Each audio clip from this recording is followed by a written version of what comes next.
everyone. First of all, let me introduce myself. My name is Pramesti. I'm from 5B class.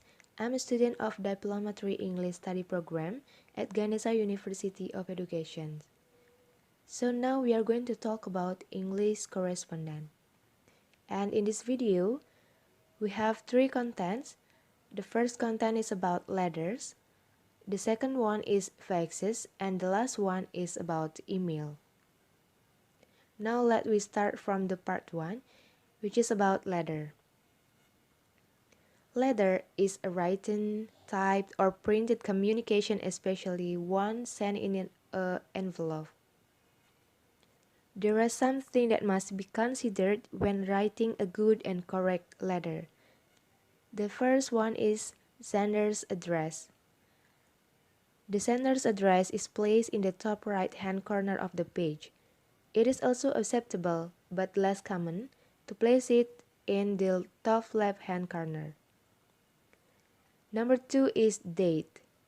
The date is written directly below the sender's address, separated from it by a space. In British English, where the sequence is day, month, year, but in American English, where the sequence is month, day, year. Number 3 is inside address.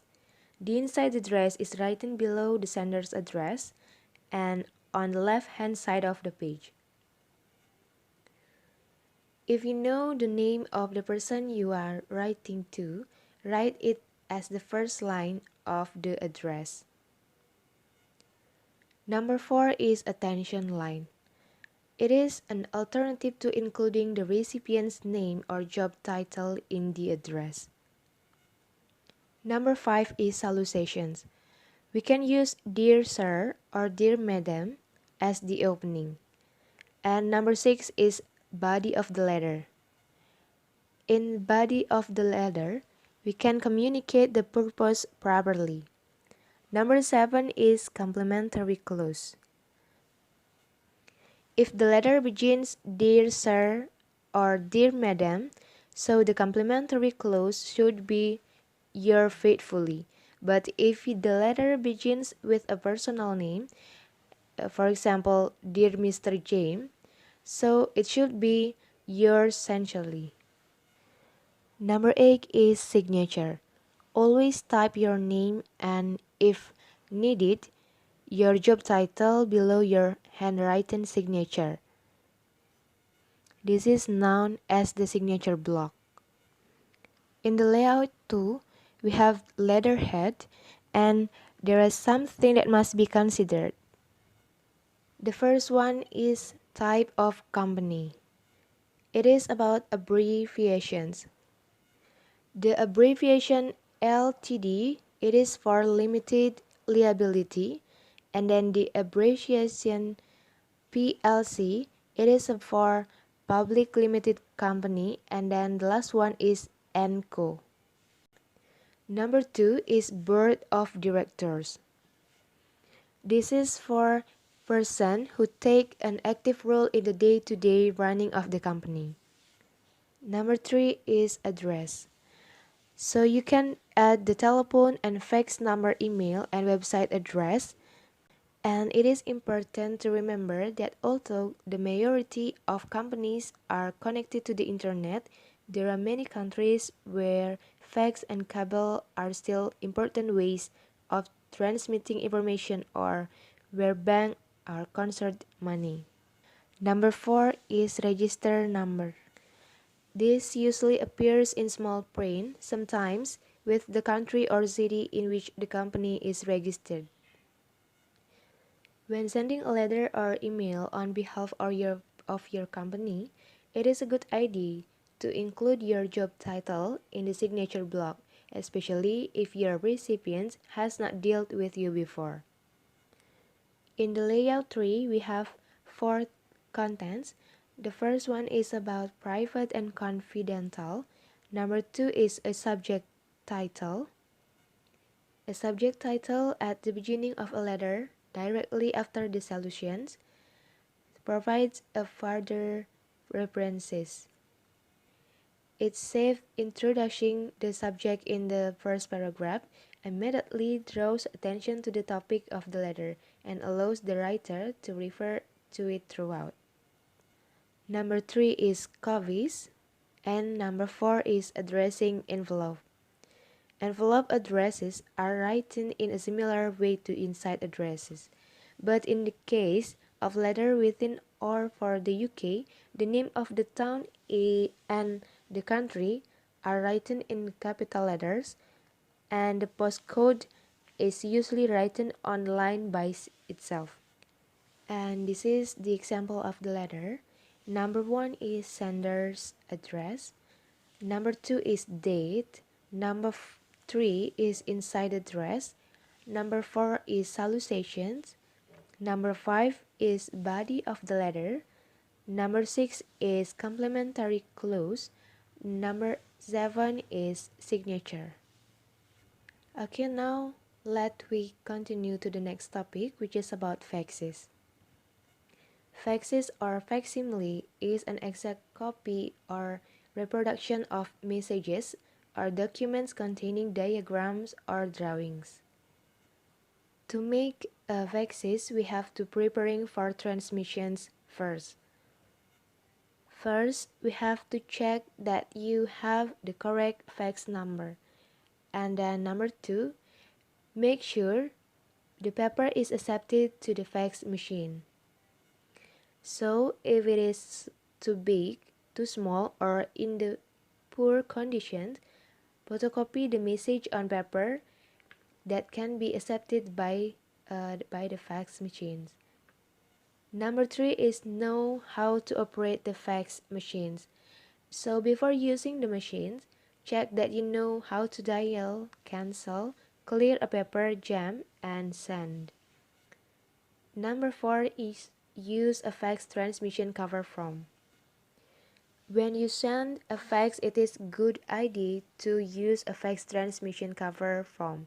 This will help to ensure the fax reaches its intended recipient safely. And how about style of faxes? Generally, faxes are similar to letters in style, level of formality, and the use of conventions. However, a fax may be shortened and the language more direct, like an email, as there is a time element in the cost of sending them. As with email messages, beware of using too informal a tone with customers or suppliers you do know well. And this is the example of the fax message. Okay, now let we move to the next topic, which is about email. Email or electronic mail is a means of sending messages between computers. So to send and receive email, you need to access to the internet first. The advantage of email is personal and easy to use, effective, quickly and easily to communicate with people all over the world, and then useful for short messages. And for disadvantage, non-delivery of message, attachment arriving in an unreadable form, and large amounts of junk. There are 3 parts of email address. The first part of the email address is usually the surname and initial of the person you are contacting, or the name if it is a department or shortened version of it. And the second part, which appears immediately after the at, is the name of the ESP or organizations, or again an abbreviations of it. Usually, the last part of the address includes the domain name suffix referring to the type of organizations. Here are some basic tips about style of email. Number 1 is about salutations and complementary clause. In general, email messages follow the style and conventions used in letter or faxes. For example, you can use salutations such as Dear Mr. Pinto or Dear Tom, and the complementary clauses such as yours sincerely or best wishes. Number 2, don't confuse about personal messages with business messages. In a business message, the same rules of writing apply as for a letter. Write clearly, carefully, and tone. Number 3 is correct grammar, spelling, capitalization, and punctuation. Number 4 is don't write words in capital letters in an email message. This can be seen as the equivalent of shooting and therefore have a negative effect. Number 5 is keep your email messages short and to the point because people often receive a lot of emails at work, so this is especially important. Number 6 is limit ourselves to one topic per message.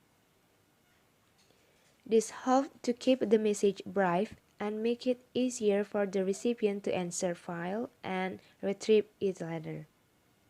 And the last one is check before we send it.